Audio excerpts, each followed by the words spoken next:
Joining us right now is one of America's most successful female entrepreneurs. Special guest speaker today, the first African-American woman to own a billion-dollar company. Her name is Janice Bryant Howroyd. She's the founder and CEO of Act One is one of the largest staffing companies in the United States. She's now ranked by Forbes as second wealthiest self-made African-American woman in America, behind only Ms. Oprah Winfrey. She spent almost 40 years helping others find work. Janice, great to have you on the show. Wonderful to be here. Thank you so much for joining us. Janice, welcome to the program. Janice, what about your point? I'm so excited today that my guest is Dr. Tomás Morales, my dear friend. Dr. Morales, welcome. Thank you. Thank you for having me on today. Oh, it's such a pleasure. And I know that you finished your meetings up early so that you could join us. Wow, you are keeping an incredible schedule right now. And I'd love to really jump into our conversation around that theme. How busy are you now that the school has been moved to pretty much school from home and work from home? I've been quite busy. Primarily through Zoom interaction. I've been attending meetings. I've been interviewing candidates. I interviewed 4 candidates for the Dean of the College of Arts and Letters. We meet every morning, our cabinet, 8 a.m. Zoom meetings. And there's anywhere between 8 to 12 participants. This past week, we had a tech talk conference that explored technology and learning and the use of technology in the delivery of instruction. I'm meeting every afternoon at 4 p.m. with the Chancellor, Chancellor White, and the 22 other presidents and 7 vice chancellors. So, and coming Monday, we'll have a town hall meeting with 200 plus members of the Cal State San Bernardino University community to discuss our strategic plan. So while we have moved our instruction to alternative modalities using online, using Zoom, and delivery of student services, we have a telehealth program. We're delivering psychological counseling services, all online. We're trying to normalize the campus calendar. We're really trying to continue to take care of our meetings, take care of our business, to advise students, very important, particularly at institutions like Cal State San Bernardino, minority serving institutions, where academic advising is critically important. So we're doing that virtually via Zoom, old-fashioned phone conferences, using text and other social media outlets to communicate with our students. Well, I have met that team and much of your team at Cal State San Bernardino. And I have to tell you, it's no surprise to me that you guys are creating a new normal for your students and for yourselves, and that education is still happening. You've said so much that I want to visit, even before we get around to the purpose I really invited you today, because I'm so excited to learn where you see the future for distance learning and the brick and mortar environment that many students are well served by at schools like Cal State University San Bernardino, schools that are serving minority students primarily, who have maybe for the first time in their lives lived away from home, or even had the opportunity to experience many of the technologies you're now talking about in a real way. So these students are coming from different environments than many other students are coming from on the economic level, but you're creating an environment for them where they're competitive when they leave the school on any level. So we're going to talk a lot about that, but you said some things that I want to get into before we go there. One of the things you were sharing with me, and like I said, I've been a guest on the campus, I've been a friend to the campus, I just love the school so much. You were talking about how you are normalizing the schedules for everyone, and you're meeting with so many schools and so many heads. You know, our California school system is it one of the largest or the largest in the nation? The California higher education is really iconic throughout the United States. You know, we have two major systems, and then of course the community college system, and there is no other in the United States. The University of California system, which is the research intensive, research one institutions like Berkeley, UCLA, UC San Diego, etc. And then you have the 23 California State University campuses that serve over 450,000 students on 23 campuses and employs over 45,000 faculty and staff serving the state of California. Cal State San Bernardino, as you know, serves a region called the Inland Empire. That region is made up of San Bernardino and Riverside counties. Those two counties consist of 26,000 square miles, 4.6 million people. And we are an anchor institution. We serve the region. 85% of our students come from San Bernardino or Riverside counties. Wow, And that's a large campus to have so many students coming from local and likely after they graduate serving back local. 75% of our alumni live in Riverside or San Bernardino counties. I want to get into something that's a big question today. And I'm seeing a lot of advertising on different levels of media, encouraging students to consider an alternative path to a four-year degree. And distance learning is being touted as a very successful way to do that. Now, you just talked about the girth of the campus that you president, and when you cumulatively add up the miles and miles of university space that the California school system occupies, how is that going to change post-COVID-19? What's going to happen for the schools, and particularly your school serving minority students post-COVID with respect to that campus experience? And here's the thing, when I was growing up, I could hardly wait to get on a campus. I loved the idea of the university. I loved the idea of the games. I was a cheerleader. You know, a lot of what happened outside the classroom on the campus mattered to me. How is that going to be different for students post-COVID, and particularly those students who are going to be looking at university attendance in the next 5 or 10 years? Higher education as an industry will change significantly post-COVID-19, but there's always going to be a need for a campus. There's going to be a need for campus life. There's going to be a need for residential halls and for students to live on campus. Having said that, Cal State San Bernardino and the California State University system is primarily a commuter system. And certainly there's going to be room for both. I think that we're going to be able to, at some point, and it may not be until January of 21, we're actually planning to conduct our freshman and transfer orientation virtually. And right now we're planning the fall 2020 semester to virtually. We're not planning to have classes on the campus.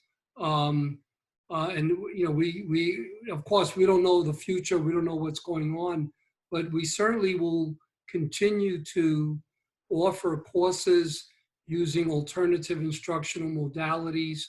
We'll see an increased number of courses being offered online. And today, even prior to COVID-19, we had several programs. We have an MBA that's completely online. We have an MSW, Masters in Social Work, that students can take completely online. Our criminal justice program can be taken completely online, our master's in public administration. So we have several programs where students can actually complete the entire degree online. And then we have individual classes that are being taught online. And so we see actually an increase in the number of course sections that will be offered via distance learning. And that's going to be part of the future of American higher education. To what degree that will occur and how quickly that will occur, certainly the future will tell. But there's no doubt in my mind that that will happen. Having said that, I think that the need for the socialization process of particularly at the undergraduate level, the need for students to interact with each other, the need for students to prepare for life after college, how to eat a meal, as you and I have talked about in the past, how to prepare your resume, how to interview. While much of that can be delivered virtually, I don't see it entirely. I don't see brick and mortar being eliminated entirely. I think it's going to be a complement of both in-person instruction, student services, with a significant increase in the number of activities that take place virtually. You know, when we look at a lot of the old movies, we see campus life portrayed in America and across the globe in such a glorified way that many people are inspired for the socialization that university life offers. College campuses are iconic, you know, across the world. So are you saying that we may still have the marching band? We may still have homecoming games. We may even still have the graduation marches, and parents can come and snap that picture of their kid as they show up on the stage, and they can wave that diploma and they can flip that hat up? Absolutely. Absolutely. I do not see that disappearing at all. In fact, we're about ready to make an announcement that we are going to postpone our commencement, which is scheduled to take place June 12th and 13th, but we're not going to cancel our commencement. And we certainly am not going to hold commencement virtually. There are some campuses across the country, we've been following this, that are exploring a virtual commencement exercise. Before, I'd love to know this.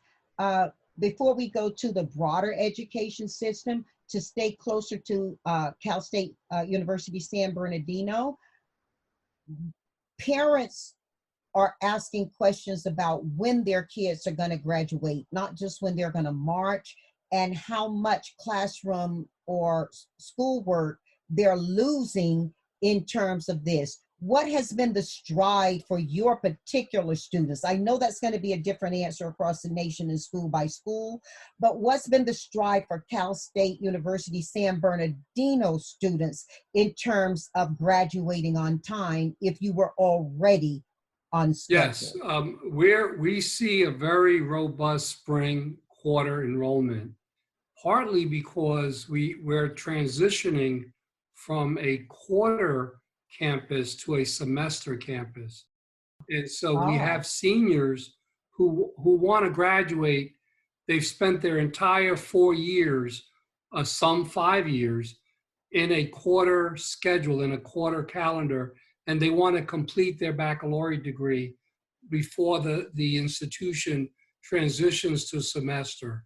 So students will earn their degree in June. They will complete all of their requirements, and their graduation will be certified by the faculty in June. The question, given the stay-at-home order or the restrictions on large crowds, the question is, when will we be able to bring literally thousands of people into the arena to actually have the ceremony, to actually have that student walk across the stage. And on our campus, we have a tradition that every single student has his or her name called. And we have these large screens, and their picture gets flashed up on the screen. We're scheduled to have commencement on June 12th and 13th at the Citizens Bank Arena.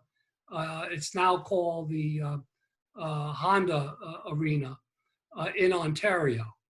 And so we've negotiated with them, with the arena, to they can accommodate us on December 14th and 15th for this June's class. And so, you know, we're hoping that by then the restrictions on large crowds will be lifted, and that indeed we'll be able to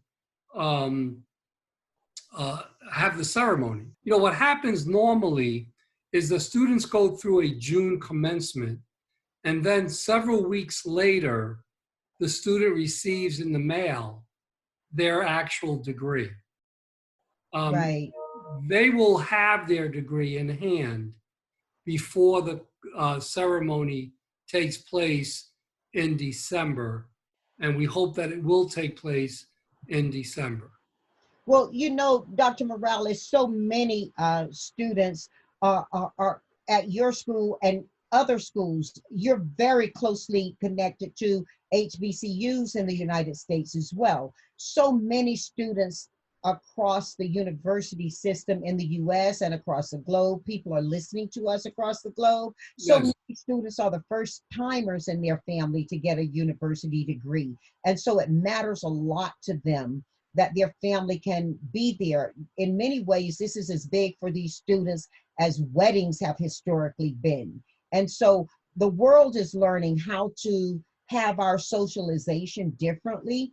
In a world post-COVID, where do you see the students who attend your university and other kids who are coming from lesser economic environments being able to gain those extra values that they get from attending a land-based university, that proximity to each other and the facility of networking next to each other?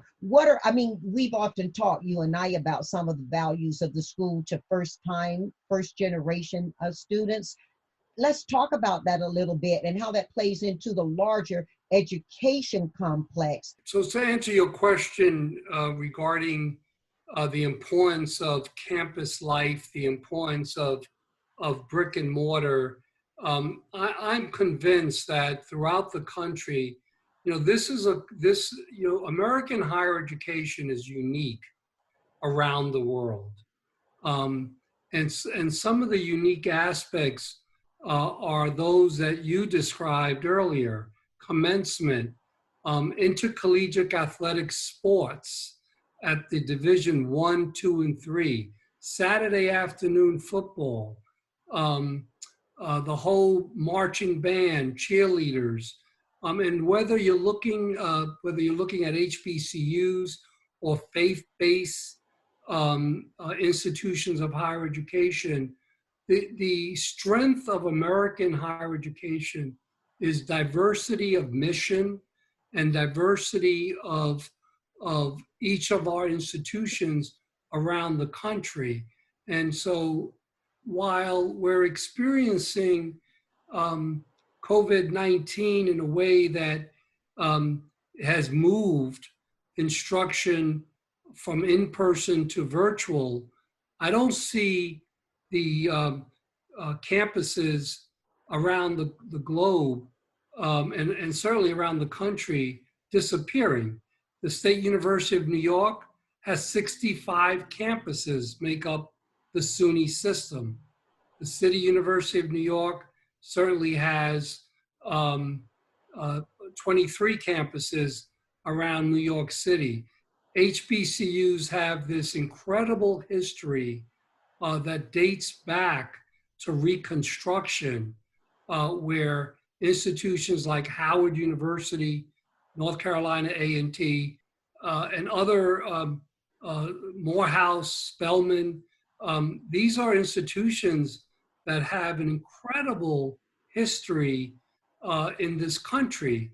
Not only that, many MSIs, many state universities are connected to their communities, play such a significant role in the economic development of their communities, and provide just an unbelievable number of services to the communities. In fact, there's been studies done where campuses attract, for example, senior citizens, because senior citizens want to live near university centers where there are cultural activities and the arts and music and so forth. Colleges and universities provide continuing education, not just for undergraduates, but for adult education as well. So I just simply do not see, even with the increase number of distance learning programs and online programs, I simply do not see the demise of campuses. Now, I will share with you, and you read this in the Chronicle of Higher Education and other publications that report on higher education, that there are private institutions that are closing up, that are suffering, and much of in the private sector, they're tuition dependent, and so if they lose enrollment, many of them face financial hardships across the country. So some of your small private colleges are really on the brink of bankruptcy. Many of them are merging with other private institutions. I'm not talking about the Stanfords and the Harvards, those large private institutions. I'm talking small private colleges. And so I just simply do not see a change in the infrastructure of American higher education. Well, let's talk a little bit about that, because whether it's American or whether it's Europe or wherever, schools are looking at how the future needs to be served differently. And one thing you said that I really love you to educate me on, Doctor, is you talked about the advantages of the schools to the community. And many of the schools, including minority serving universities, have health systems attached to them. I know USC, where my kids attended school, has the Keck University and the Keck hospital system attached to it. UCLA, not far down the road, has that, and so on and so on. And so I've got two questions for you that we've just got to address. One is how we continue that post-COVID, and especially the value that they've offered during COVID. The other thing I want you to talk a little bit about is the health of our students going through COVID. So talk about the hospital system, but please, as you talk about that, I know that many universities, with or without hospital systems, especially minority serving universities, have students who have special needs around their own general health. And now they're being burdened with the mental health of so many as well. It's my understanding that depression and depression-like symptoms are occurring across our university communities and within the communities that have depended on the university to help solve and serve toward that. That's a lot for you to unpack, but I know you're smart. You can do it. Well, there's a concept called EDS and MEDS, and those are educational institutions and medical institutions. And those two institutions are anchors within communities. They're not going anywhere. Hospitals normally do not pick up and move to another country or move to another state, and educational institutions do not move. And so minority serving institutions are predominantly at urban communities, and they provide the source for our nurses, our MDs, our physical therapists, our social workers, and then of course in the education space, they are the primary producers, if you will, of teachers and school principals and educational leaders in the K-12 arena. And so, again, these are institutions that play such a critical role in their respective communities. You talk about COVID-19 and its impact. I mean, the disparities in healthcare based on race and socioeconomic status is being documented every day. Every day you turn on the news and you hear about the health disparities based on race and income throughout the country. There's no community that's immune.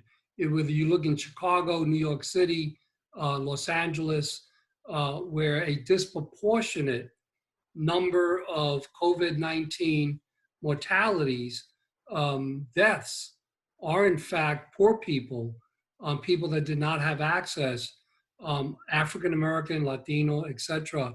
And that's a major challenge for our society. I know for a fact, because I read the literature in American higher education, that institutions are addressing the mental health issues that are impacting our communities, our campus communities, issues of anxiety, depression, fearfulness, loneliness.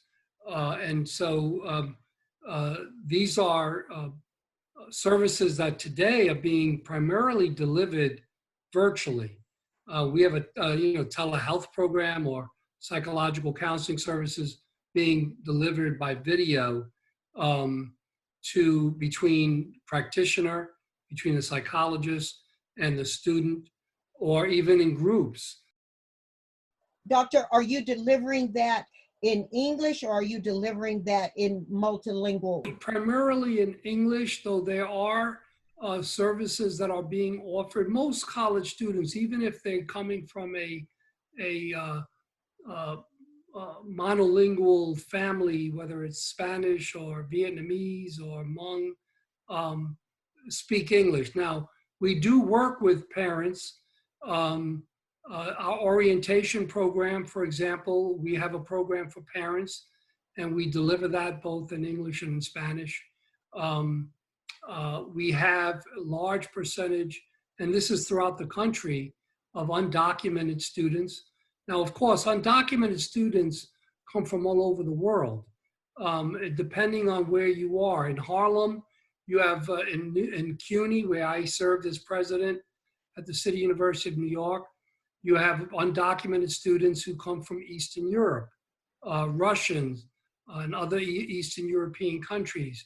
You have undocumented students that come from West Africa. Here in Los Angeles, the predominant group of undocumented students are Latino, Mexican-American, Mexicans. And so depending on which part of the country your campus is located, you will serve different students who may not have the documentation. And that's a group of students that are very vulnerable at this point. And so it's incumbent upon campus communities to serve those students and to make sure that their dreams continue to be realized as well. Doctor, can you talk a little bit with me about the mental health of students today? Are you seeing anything across the board regarding student mental health during COVID that's kind of different than what you were seeing before? Even before COVID-19, American higher education has seen a significant increase in the use of mental health services among our students. This is a national phenomenon. Students are coming from high school and community college transfers with those needs, and institutions are trying to meet the needs of those students. We have a psychological counseling center with licensed psychologists. We have a psychiatrist on retainer. And so we deliver those services. We have social workers, certified psychiatric social workers. So we're providing. Do we have enough of those staff? No, we don't. And most institutions across the country really do not have the staff, given the increased number of students looking over the past decade. Now you overlay COVID-19 and the conditions that many families are facing, the loss of the primary breadwinner, the number of deaths that families are experiencing. You're seeing a very significant increase in the students that need psychological counseling services. And doctor, let me just ask you this. Yeah. A lot of our students, not just at minority serving institutions, but a lot of students who, when we speak about the value of a campus life, a lot of these students are leaving home environments that aren't as conducive to their mental health, that once they're on a university campus, they tend to flourish and can graduate out of some systemic issues that may exist in their home communities or their actual home. Not that universities have to be the answer to that. Universities with land-based classrooms have historically offered a lot of relief, a lot of focus, or a lot of interaction with people with different experiences that have helped students to elevate and escape some mental issues or health issues that could be present in their homes. Am I indelicate in saying that or asking that No, question? not at all. I mean, I think that there's not an institution in this country, an institution of higher education in this country, that are not struggling to meet the needs, the psychological counseling needs of its students. And so, as I was suggesting, that only has been, those needs have increased as a result of COVID-19. And the challenge is that we're reaching out to students. We're trying to communicate, increasing our ability to reach out to students and say to them, look, if you need help, these are the services that are available. We have a program where students can call 24/7 if they are feeling depressed, if they're feeling suicidal. They can call a hotline 24/7, 365 days a year. And those services you will find at virtually every American college and university throughout the country, regardless of whether they're MSI institutions or Ivy League institutions. And the fact that you're wealthy and you attend an Ivy League institution or Stanford doesn't mean that you don't have the psychological counseling issues of students at those institutions. I mean, and so I think it's critical that presidents and vice presidents for student affairs and other leaders are in tune with the psychological needs of our students. Well, let's go forward a little bit. Let's think a little bit forward, Doctor.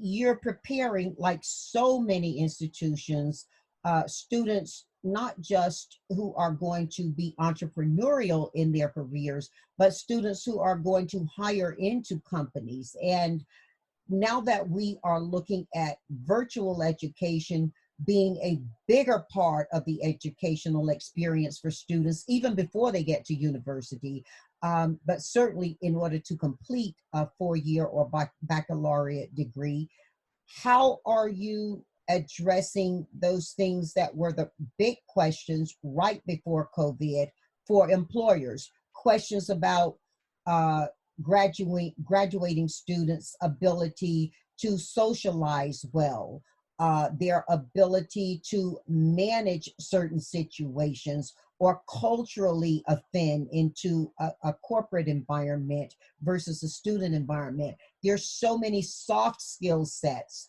that employers were looking for very high up on the list pre-COVID that I don't think they'll lose, even as they themselves move toward more of a work from home environment as well. Yeah.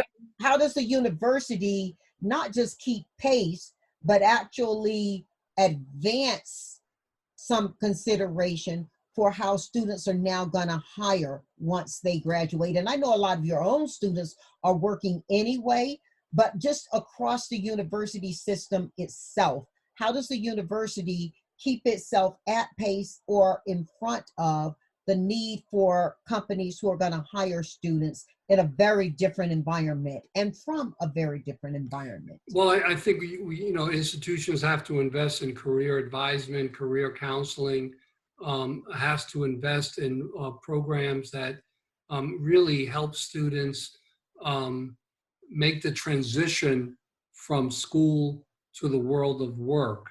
And it's interesting, I've been thinking about this whole experience where we have literally moved the instruction. There is no in-person instruction going on around the country, except for those states that have not, and very few have not issued stay-at-home orders. Not everyone, but virtually every institution is delivering their instruction virtually. Very few institutions are having students in a classroom, with the exception perhaps of some states. I think there are about 8 states that have not issued a shelter-in-place or stay-at-home order.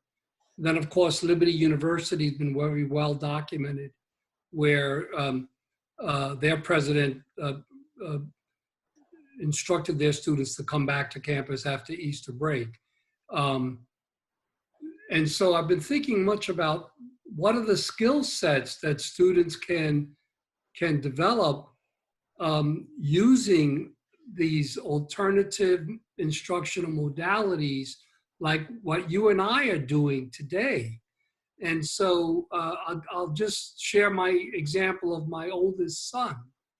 My oldest son has an MBA. He works for Ernst & Young. And even before COVID-19, many of his meetings were done virtually. Many of his meetings, many of his interactions with his clients were done on conference call. He would travel. His consultants do a lot of travel.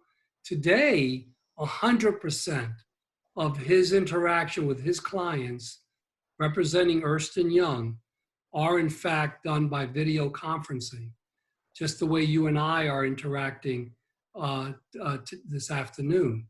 And so our students who would never have had this experience are now gaining, because many companies, as you know, will have a meeting virtually rather than pay 25 people to take an airplane to the corporate headquarters, if you will, for a 3-hour meeting and then take a plane back to wherever they are located.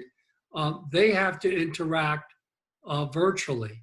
Going back, so those are skill sets that I think if there are some silver lining to COVID-19 from an instructional perspective or from a perspective of career development, this is one of them. I think that our Entrepreneur Center will have a lot of work ahead of it, where many companies, many small companies are really suffering economically. Some companies may not survive COVID-19, particularly companies that are led by women and minority-owned companies that are smaller.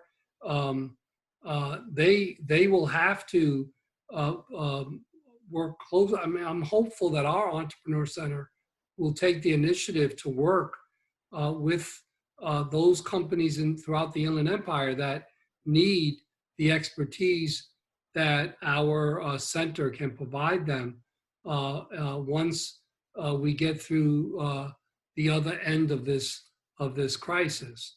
But going back to your initial question about preparing students, institutions have to make an investment in career advisement, in helping students from their freshman year.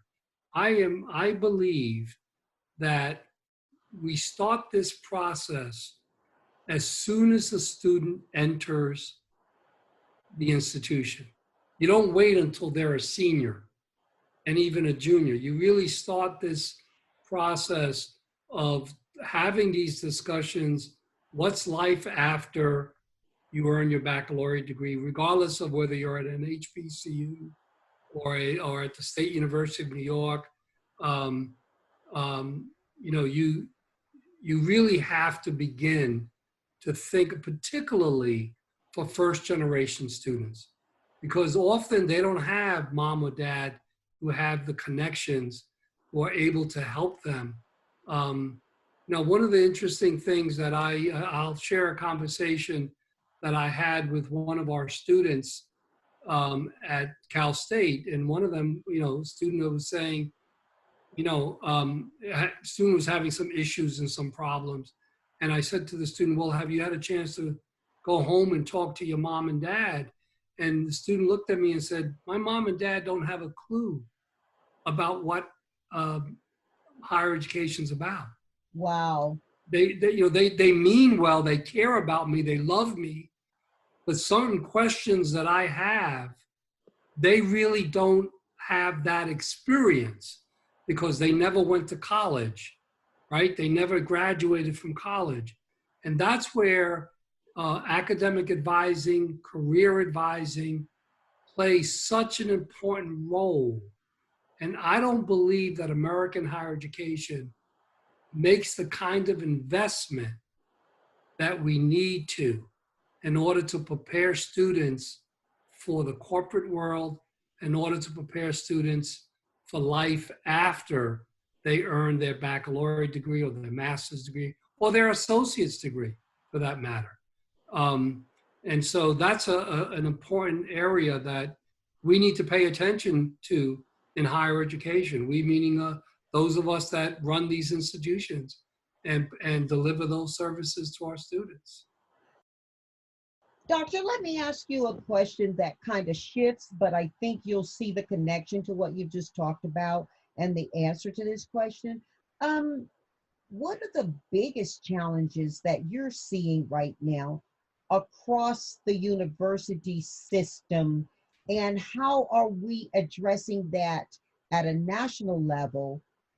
How competitive are we in a global environment? Because I can see that with distance learning becoming a bigger part of the university system's experience, that students may start to not just look nationally wherever they live for university, but they may start to attend global universities now, or universities outside of their own nation, if distance learning becomes the bigger thing, even if it's a temporary bigger thing. Do you get the gist of where I'm going and what I'm asking? Yeah, I mean, I think that again, students, there's a whole movement on merit badges, if you will, where students are developing relationships with multiple institutions, taking courses from multiple institutions, putting together a portfolio of experiences, both in and outside of the classroom. And the classroom could be a virtual classroom, to develop the kind of skill sets for them to be more competitive and for them to be able to contribute to organizations that may hire them. And I think that you see more of that occurring nationally. I think most importantly, students have to, and institutions have to be open to allowing students to gain those experiences. Sometimes institutions in higher education take a proprietary position with its students and place obstacles in the way for students to take advantage of taking a distance learning course or an online course at another institution. I know that the California State University system and other large systems are looking at ways where students, if the course that they need is not being offered at their home campus, that they're able to take that course or have that experience at another institution and bring it back to their home institution, and it would be accepted towards their ultimate certification or degree. And I believe you're going to see more of that, and you're going to see institutions being more open to those arrangements. You already see it, and it's happening across the country. I love that we can be more collaborative in education across universities, and that we can have, universities without walls reach even another level. Companies certainly hire people across nations now. Many people who can work distance can actually look for work differently than they did historically.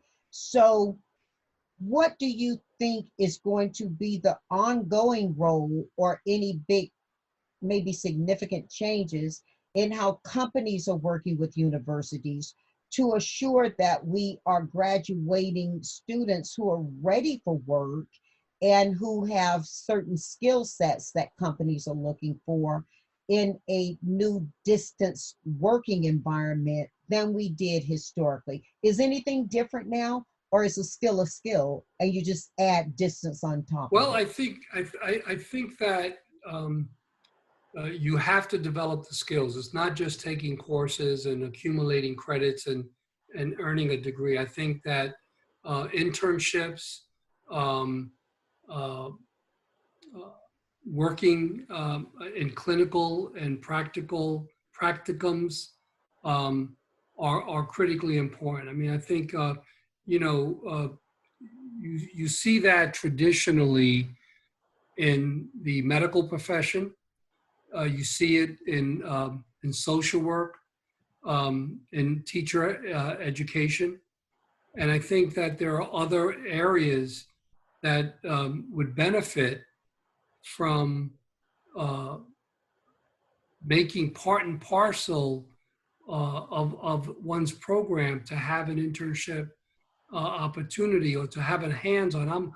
I really believe, I was provost at Cal Poly Pomona, and it's a polytechnic, and its mission was learn by doing. And I strongly believe in that paradigm. And so I think it's important for students to have that experience. And so I will share with you that we provide many of our students, I'll come back to my home institution if I may, just to give you this example. Many of our students cannot afford not to work. They're poor, they're trying to get their baccalaureate degree, but they have to work to help with their bills, help their family. And so what we've done is put together a pool of money with the student government, and we're paying students to have an intern experience at a nonprofit organization, and so we're actually paying students when we are working with for-profit institutions to split the costs with companies, because it costs companies money to have an internship program. Oftentimes there are stronger intern programs with a company if you commit to come to hire once you graduate. Here's a question that that I think lines up with what you're talking about right now. Doctor, how much of a role should corporations have in designing curriculums, not just in offering interns to kids who are part of a school that happens to have educated them thus far in a certain way? Very, very important. So we have it, for example, the Jack H. Brown College of Business and Public Administration has advisory boards. I think institutions that are really innovative, AACSB accredited business schools throughout the country, University of Central Florida hospitality management program has a very close relationship with Disney, but not only to send students to Disney to work, but to have executives from Disney on their advisory committee to inform the faculty and to contribute to the curricula changes. Cybersecurity programs, also very, very important throughout the country. I'm going to be involved on April 27th in a webinar, in a virtual conference with a number of MSIs to talk about just that. How do we expose our cybersecurity students to real life experiences? Earlier today, we had a conversation about exposing our students, our nursing students, our physical therapy students, and having them work at medical centers. There's a great need for, they're plucking doctors right before they graduate. As soon as the MD walks through the stage, they're being rushed off to a hospital. So, it's these experiences that are critically important. And I think higher education has to do much more of that. This kind of apprentice role, this opportunity to partner with corporations. American corporations are spending a very significant part of their overhead actually retraining baccalaureate degree recipients. And I think that it behooves institutions of higher education anywhere around in the country to develop those advisory boards. At Cal Poly Pomona, the College of Engineering has a very active advisory board for each of the departments: civil engineering, mechanical engineering, electrical engineering. And those advisory board members actually inform the curriculum. Critically important. So, Doctor, you are so informative, so darn right smart, and you speak so eloquently, but your students, and I know you really cool too. Tell us what's pissing you off about education right now. I hope pissing off isn't a curse word because I don't curse, but really, what gets your goat right now about higher education, or even before university level? Well, the United States used to be #1 in the world in earning and producing baccalaureate degree holders. We're now 12th. Well, who's number one? I think South Korea, about 85% of their students, their high school students, go on to earn a college degree. There are 12 other countries that are ahead of us. 38% of Americans go on to earn a baccalaureate degree. Did it kind of pick up after World War II and then drop after? Exactly, and this is what President Obama really focused on during his presidency, to increase the number of students to earn a baccalaureate degree. Is that a general number, or does that number have any dramatic differences when you break it down Absolutely, to race? and I don't have those numbers off the top of my head, but there's a significant, the number that I just gave you is across the country, everyone. When you look at the Inland Empire, when you look at the 4.6 million people that live in Riverside and San Bernardino counties, only 19% of the adults over the age of 25 have a baccalaureate degree.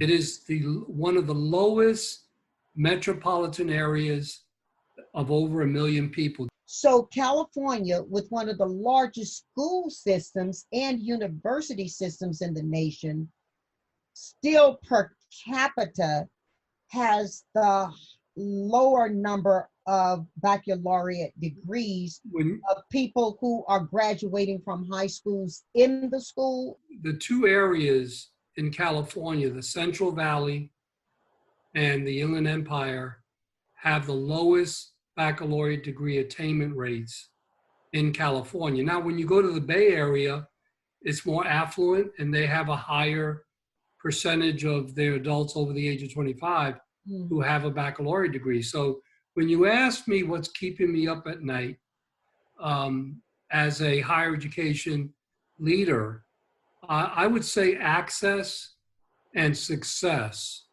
Not just access, but success, and making sure that we're doing everything we can to increase the success rate of students. I believe that any student who enters an institution of higher education who does not graduate is really the failure of the institution. I believe that philosophically. Now, some colleagues will say, well, that's the student's fault. They didn't work at it. They didn't apply themselves. And that may be true, but I think institutions of higher education, regardless of where you operate, you have to take ownership, just like companies do, right? If you have a product and your product fails in the marketplace, then you got to look at yourself inward and find out, well, why did my product fail? What do we need to do differently? How, Dr. then do you balance the recruitment or the acceptance of students at the freshman level with the matriculation? And by that I mean, are we accepting students who don't intend to graduate or who are testing life between high school and adulthood versus students who are serious about it? Or is there something very different that formulaically needs to be addressed? The differences often lie in the type of institutions that you look at. So for example, this country has one of the most expansive community college systems in the world. California has 119 community colleges, but there are obviously community colleges across the country. You have an organization called the American Association of Community Colleges. And so there are two major purposes of a community college. One is students who come to a community college to earn a terminal degree. I'm going to go and become a radiologist. I'm going to go and be a fireman. I'm going to go and be an auto mechanic. And they don't need any other credential other than earning that degree. They have no intention of transferring to earn a higher degree, to earn a baccalaureate degree.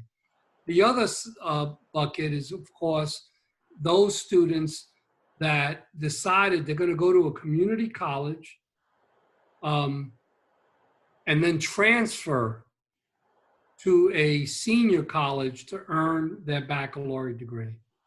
And many, another very common characteristic of MSIs is the high percentage of transfer students that come into minority serving institutions. And so those are, that's a whole nother category of students who enter the community college and then transfer to a 4-year college to earn their baccalaureate degree.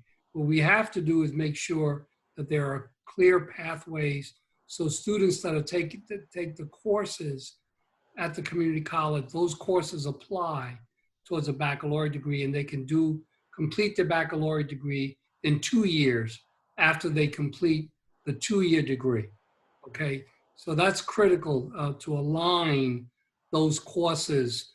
If you want to be an accountant and you start at a community college as an accounting major, that all the lower division accounting courses apply to the accounting degree, and those students that want to sit for the CPA are able to do so.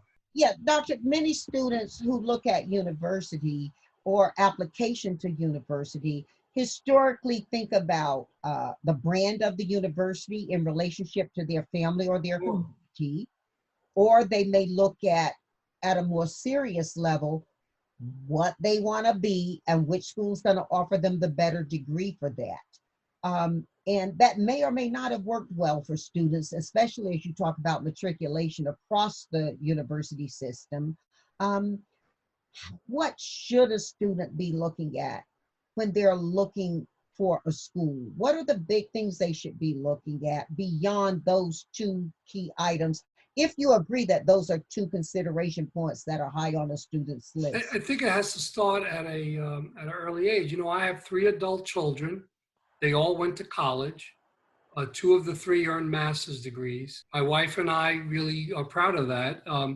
And so, you know, we both, you know, every child is different. But I will tell you that we have to work with parents, and that process of exploration needs to start earlier in high school. But doctor, when you're talking about the reality of where our students are coming from, if we're talking about now minority serving institutions, and in every instance that's not the case, many of these students, by your own admission, are coming from homes where the parents don't have a relationship to what a university is, nor what it should offer. So the thing that one student looks for and another student may look for that same thing may be dramatically influenced by where they're looking from. Yeah, and that's why, you know, admissions, outreach, admissions, orientation, you know, one of the things parents, you know, poor parents who do not have a baccalaureate degree, may not even have a high school diploma, they love their children. I mean, most parents love their children and want the best for their children, even if they're not highly educated. And so systems have to be developed to help parents help their children make the right choice. When someone comes up to me and says, "Hey, Dr. Morales, you've been in higher education for 44 years. You know this business. My child is a junior. What college should my child go to?" And what I will say to them, well, does your child want to go to an urban institution or a rural institution? Do they want to go to a small college or a large university? So, you know, you get what I'm saying. I mean, I think that the young person has to decide environmentally where they should go. I will share with you that I worked, I have a good friends in, oh, well, I'll share with you, I think we could, Paulette Brown Hines, who interviewed you on campus, right? Paulette's niece got accepted to every UC school, every CSU she applied. She was very, very smart. She got accepted to Spelman. And I was talking to Pauline's brother, the father, Hardy Brown Jr., and he asked me that same question. And I said, well, you know what?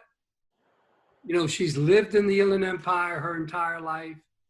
She's got these grades. Spelman was offering her a full ride. I said to him, oh boy, I think she'll have an incredible experience at Spelman that she will not be able to have at UCLA or San Diego State.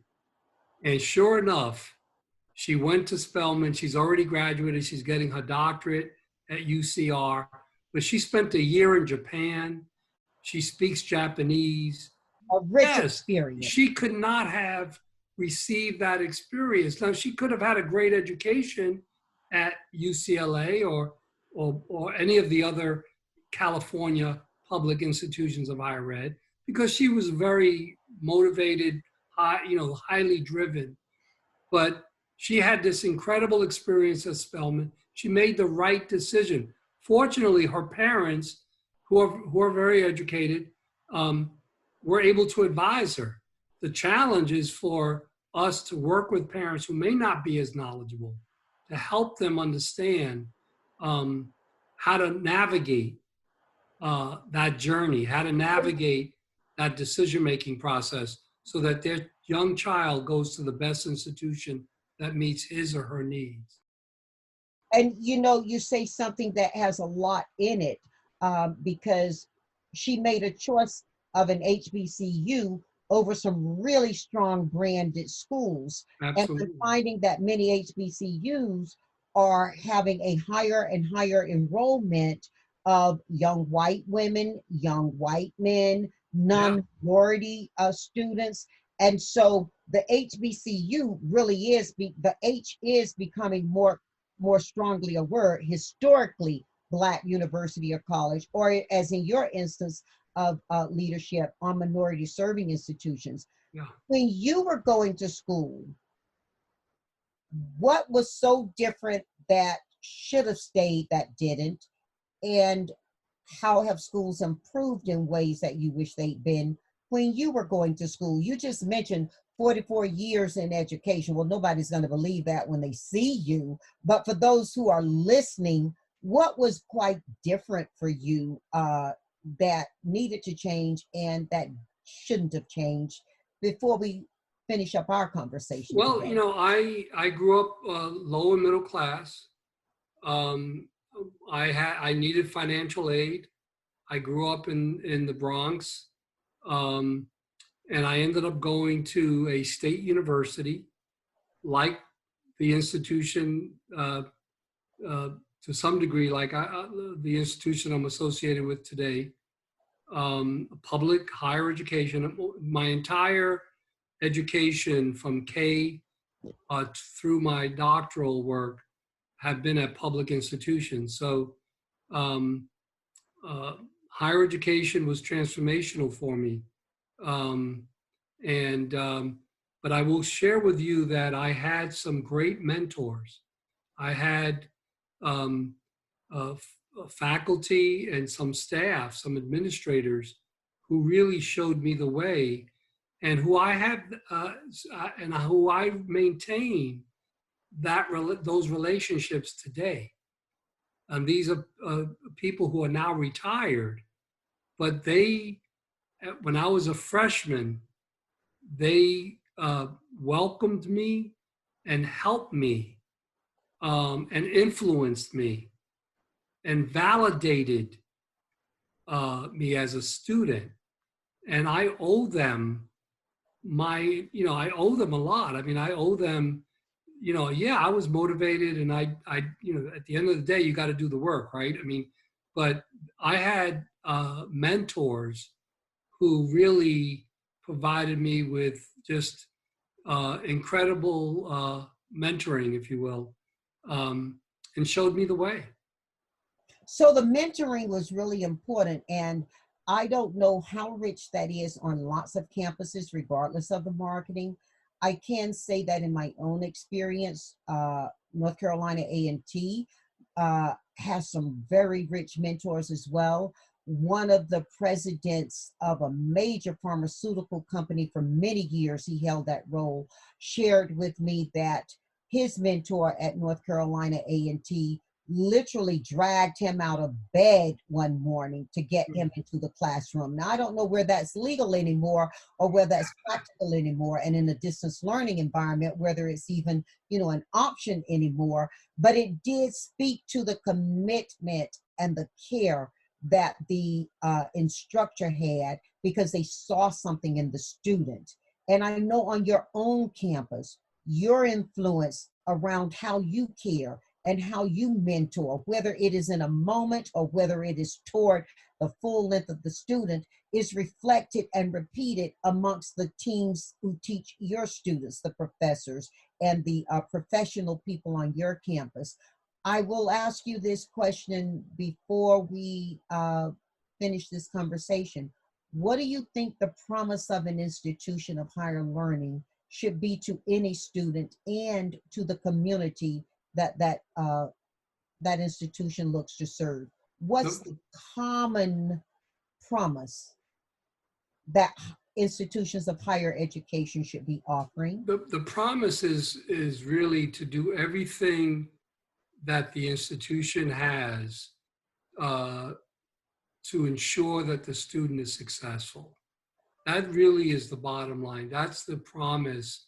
And is successful in this moment, meaning matriculates toward baccalaureate or higher degree? Not only ensuring that the student finishes the program of choice, right? I want to be a cybersecurity, get a background in cybersecurity, and I want to get a bachelor's degree in entrepreneurship.